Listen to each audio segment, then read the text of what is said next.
Next time I'll not right now. See how it goes.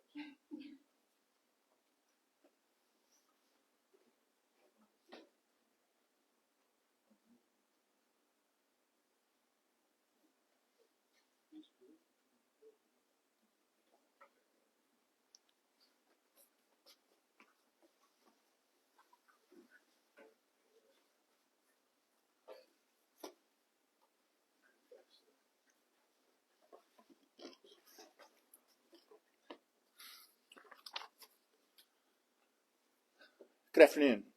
Thank you for your attendance at today's press conference. My name is Justin Shaw. I'm the Chief of Police of the Indiana, Pennsylvania Police Department.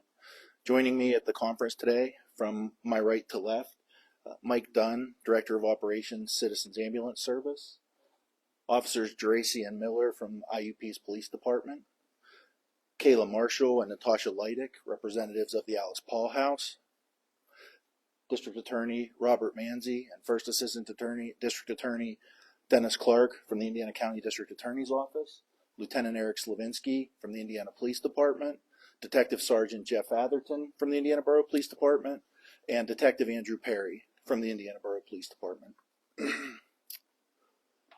On Wednesday, January 26th at 8:49 p.m., Indiana Borough Patrol officers provided an emergency response to a residence in the 1100 block of Oak Street in reaction to a 911 report of a male banging, pounding on a door at that location. While responding, officers learned that the male gained access into the residence and that the caller would be hiding in a rear room.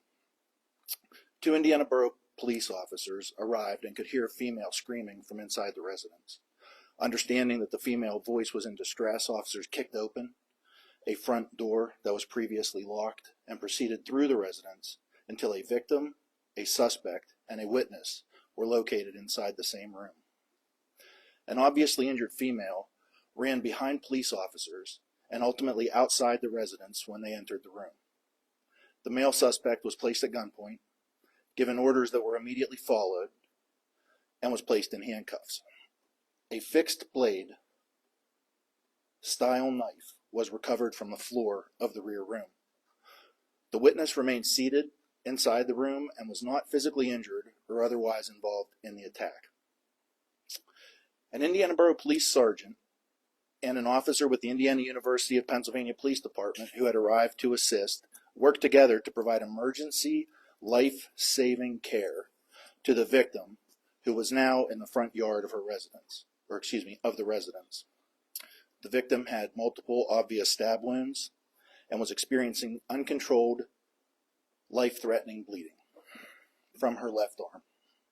Police officers routinely carry tourniquets and other products to stop life-threatening bleeding, and those items were deployed in that life-saving effort. Our partners at Citizens Ambulance Service were on scene within minutes, gave advanced and professional medical care to the victim, and provided rapid transport for emergency care. During the overnight hours, criminal investigators were supported by the Indiana University of Pennsylvania Police Department and the Indiana County District Attorney's Office and the Alice Paul House of Indiana County. The victim is a 28-year-old female who resides in Indiana Borough. She suffered 5 stab wounds, 1 to her face, 1 to the chest, and 3 to her left arm. We will not be releasing her name, but will report that she is conscious and alert, has been in contact with Indiana Borough criminal investigators, and is expected to recover. The suspect was identified as Detroyan Tresman Hobbs, a 30-year-old male from Baltimore, Maryland. I have presented the order of events that they unfolded before us, but there is an important and tragic set of circumstances that led us to 8:49 p.m. that are equally as important to understand the violence that occurred and must serve as a caution to everyone in our community. Mr. Hobbs and the victim met each other online 2 months ago, and he traveled to Indiana Borough from Baltimore, Maryland, so they could meet on January 6th. Within 2 days, our victim recognized she was in danger. She reported being afraid of Mr. Hobbs and his aggressive and controlling behavior. She reported being struck by Mr. Hobbs after she told him the relationship wasn't working out, and she did not know how to get him to leave her apartment, but she never contacted the police. The victim provided in-home care for a care-dependent person. After leaving for work at 5 p.m., she tried ending her relationship with Mr. Hobbs and told him he needed to leave her home. At approximately 8:49 p.m., Mr. Hobbs broke into her place of employment through a window and attacked her in the presence of a care-dependent person until Indiana Borough police officers kicked open the front door. Joining me in speaking today will be the District Attorney Robert Manzi and representatives of the Alice Paul House, Chief Programs Officer Kayla Marshall, and Victim Advocate Natasha Leidick. We're all here to share a version of the same message. If you're the victim of domestic violence, tell someone. Seek help. You are not alone. Resources are available to you. Additionally, do not trust someone you meet online to be the person you expect or to have your best interests at heart. At this time, I'm going to first turn the podium over to Indiana County District Attorney Robert Manzi for comment and to speak on the criminal charges that were filed.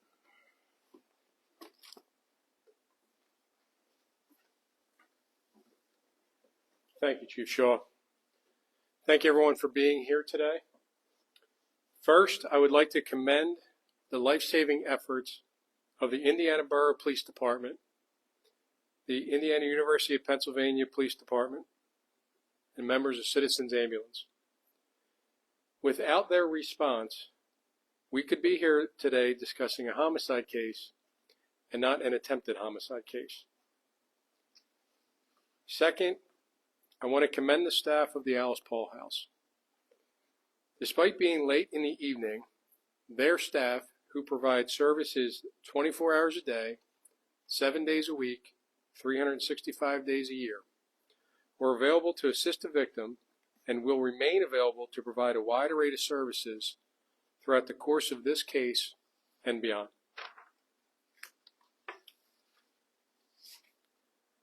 The defendant in this matter has been charged with several offenses.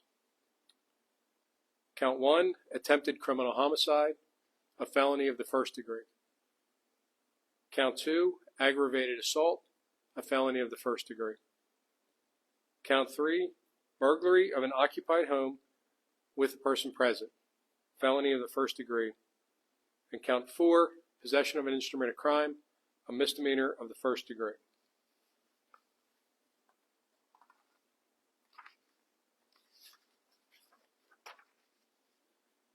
Today, the defendant appeared before the Honorable Magisterial District Judge Robert Bell for his preliminary arraignment.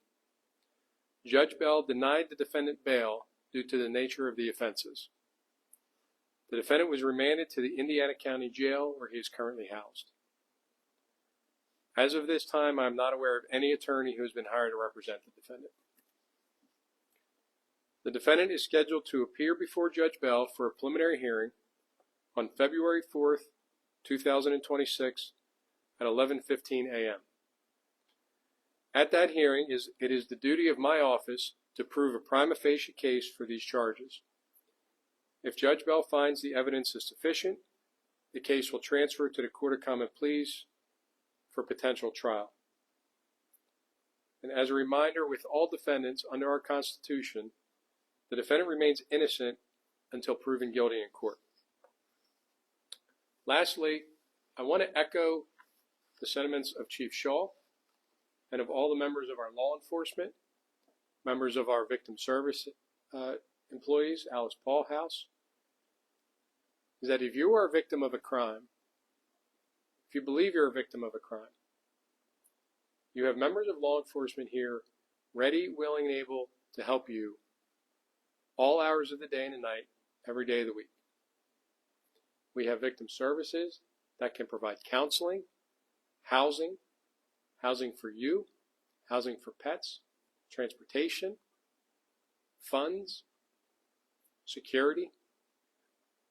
However, none of the members in the law enforcement community or in our criminal justice system can do that unless you come forward and file your complaints with us. We can only address what's before us. And we urge you to not wait until it gets worse. All too often, when we receive a complaint, it is much later in the cycle of domestic violence than anybody would like it to be. Nobody has the right to assault you.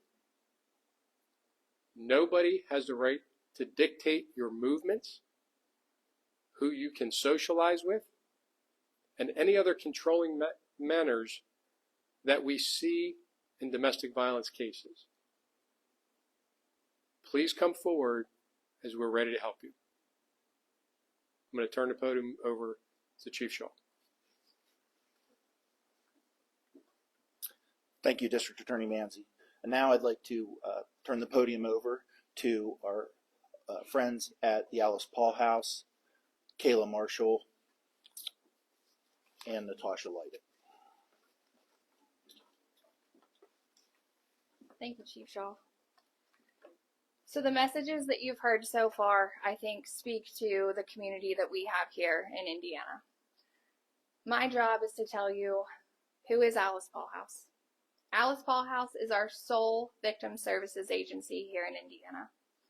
Our trauma-informed advocates are experts in the field who provide compassion, advocacy, and support 7 days a week, 365 days a year, 24 hours a day. Meeting someone online, whether it's through a dating app, social media, gaming platforms, or other sites, can lead to meaningful connections. But it also opens that door to serious risk. When you allow that person deeper access into your life, emotionally, financially, or simply just with your physical presence, danger can appear. Our advocates are here for those individuals who feel alone, not heard, convinced that the abuse that they're enduring is their fault, or they're made to believe that the behaviors or actions of their offender are not dangerous. Our crisis hotline is always available. Victim survivors will be greeted by an empathetic, trained individual who will walk hand in hand with that person through their situation, the trauma, and then finally, their healing journey. If you or someone that you know needs help, please call us. Even if you're unsure of what the situation is or what it might lead to, learning more about victimization is how this community can further support our survivors. Our crisis hotline number is 724-349-4444. Thank you. Chief Shaw. Thank you. As a last thought, I want to commend the officers from both the Indiana Borough Police Department and the IEP Police Department who responded to last night's incident. Split-second decisions and heroic efforts were undertaken by men and women in police uniform to save the life of one of our community members. I also want to thank Citizens Ambulance Service for their always excellent support and patient care. And I want to thank our District Attorney's Office for his support in all matters related to crime and crime victims. And finally, I'd like to thank and commend the work of Indiana Borough criminal investigators. Our criminal investigative unit is comprised of excellent officers who work tenaciously to seek resolve to all criminal investigations. And it was through a combined effort of one team, albeit different uniforms, who were able to bring this case to rapid conclusion as safely as was possible. So I thank everyone for being in attendance today, and we'll field any questions that anyone may have.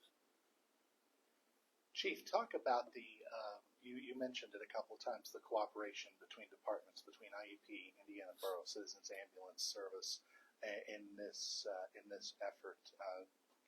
I know that you can't go into too much detail, but obviously you have a lot of pride in that cooperation. Well, I have tremendous pride in the cooperation between agencies and also within each agency. We're all dedicated to the same mission, which is to keep our community as safe as possible. And we all work together in a way that our community can be proud of, and in a way that I, as the Chief of Police of the Indiana Borough Police Department, am extremely proud of. Okay, thank you all for attending.